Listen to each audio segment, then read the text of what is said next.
Pomladanski sejem se organizira letos prvič in bo 5. aprila. S tem nekako zaokrožujemo ponudbo velikih sejemskih dogodkov v Murski Soboti, se pravi, želimo v vsakem letnem času organizirati en velik sejem. Lansko leto je bil prvič organiziran poletni sejem, Terezin in Miklavžev sejem pa sta tako ali tako tradicionalno.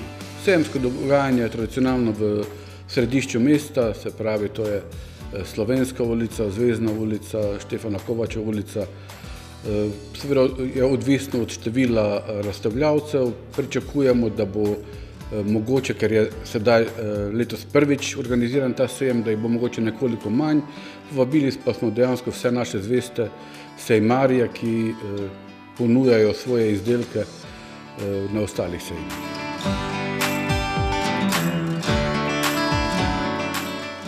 Ti naši sejmi so predvsem družaben dogodek, se pravi, ne gre brez dobre pijače, dobre hrane in seveda tudi dobre glasbe.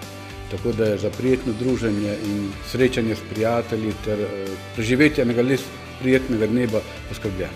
Vidimo se 5. aprila v središču mesta na prvem pomladnem sejmu v Murski Soboti.